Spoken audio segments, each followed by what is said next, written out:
Being inducted into the National Academy of Medicine is a huge honor.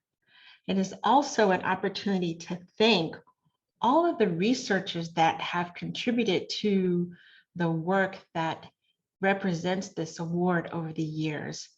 So in the next few slides, I will share the team members who participated in the research over the years.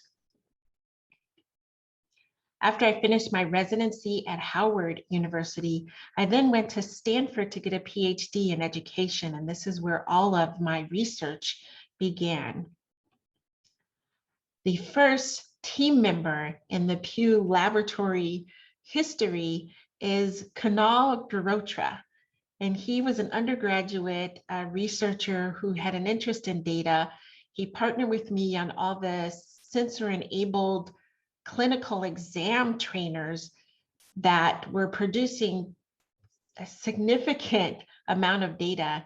And he had a real knack for data mining. We put a poster together showing some of our results.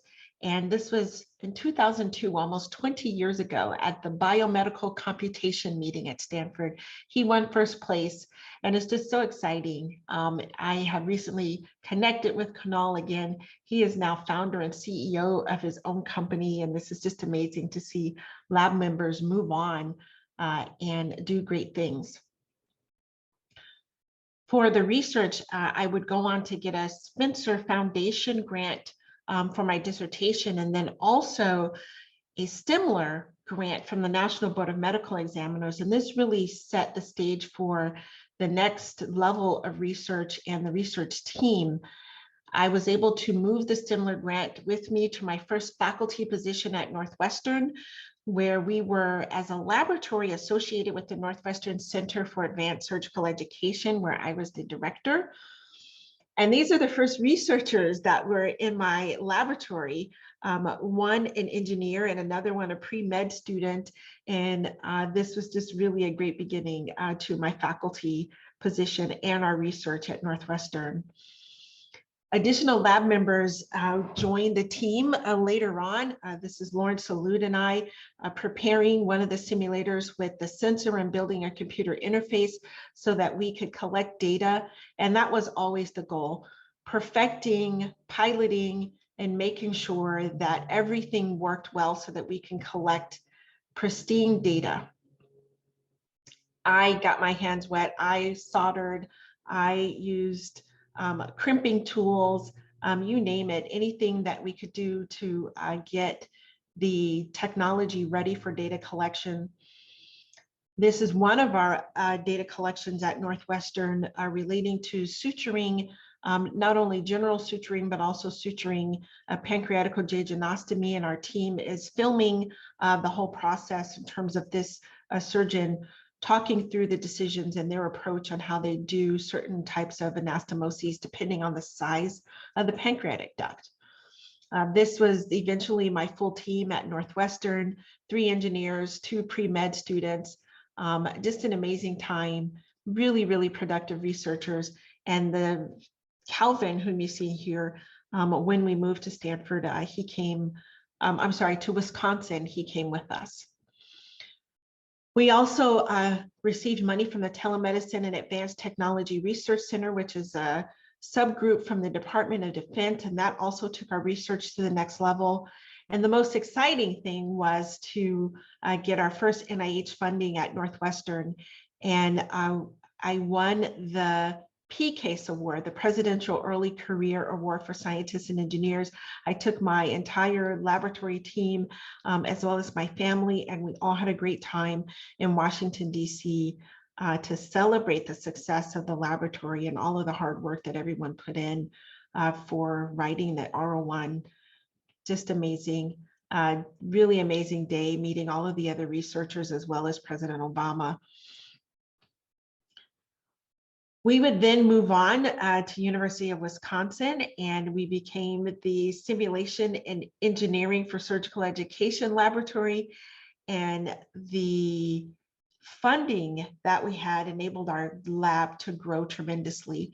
At any given time, we had over 30 researchers in the lab, approximately 8 to 10 full-time, and then the others were part-time student researchers who just really dedicated themselves to the work. And it was just a real joy to see the lab grow in this manner.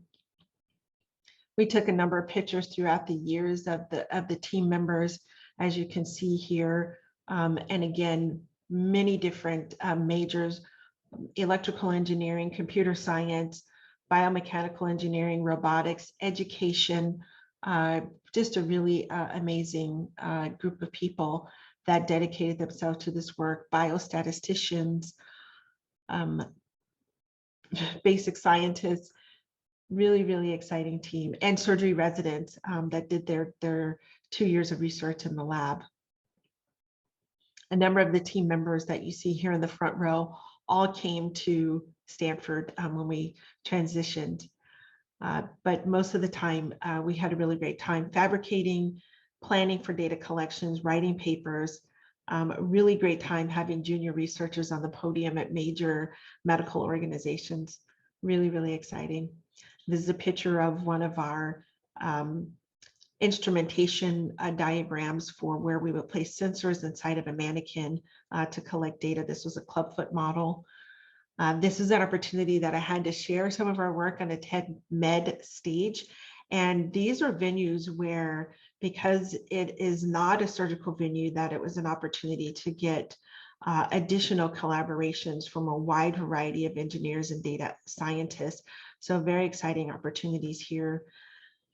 Same thing, when your university supports you and publishes newsletters, documentaries, anything about your work, and that also is just contributes to the number and the variety of different researchers that want to partner with you. And so we have really had an amazing support, not only from the researchers themselves, but also from the institutions where we've done our research using sensor and motion tracking technology. After Wisconsin, we returned to Stanford, and this is where we are now. It's been an amazing opportunity. This is some of the sensors that we use. This is the motion tracking technology that you see under some sterile gloves here. Data analytics and so many different ways in terms of the different types of sensors that we use, different programming, artificial intelligence, motion tracking. Really exciting time. This is a video of a cardiothoracic surgeon with sensors on his right and left hand as he's performing a simulated cardiac operation. And the data is just amazing to work with, and a lot of people want to partner around this data, both practitioners as well as engineers.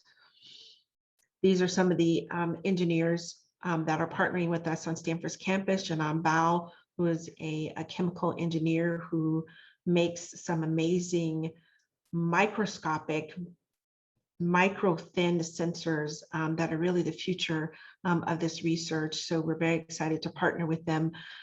It was also exciting to receive the American Institute for Medical and Biological Engineering award. And again, being exposed in the engineering group and sharing our work allowed us to gain some respect in that world and to have additional collaborators. And so this has really just been exciting to share with our team. Giving presentations on the national stage, it's just been exciting. Most times when we're doing major venues, the whole team comes and it facilitates our collaborations as I introduce them, and people in the audience want to meet everyone. It's fantastic. This 2 years ago, we received additional funding from the American College of Surgeons through their foundation, as well as got our R01 renewed through the National Institute of Biomedical Imaging and Bioengineering. So very exciting. I think over the course of my career, we've had over $20 million in funding from foundations, the NIH, the Department of Defense, and this has really kept our lab team intact and going strong. Also giving us the opportunity to translate this technology to the operating room. I wear some of the sensors and again, partner with the institution to promote the work so that we can spread the word about sensor development, collaborations, data analytics. Very exciting endeavor, and I'm really indebted to our Stanford lab, which is the Techie Center, the Technology Enabled Clinical Improvement Center. All of the people here you see in the center picture all came from Wisconsin. The people in the periphery are the new team members from Stanford. And it's just been an honor, again, to partner with all of these really, really bright scientists who respect the scientific endeavor and really, really see an opportunity for this work in the future of healthcare. So thank you, everyone, for all of your accolades. Again, this is such a huge honor, and I thought it was really, really important to share the path and the chronological history of the team members that partner with me to make it happen. Thank you.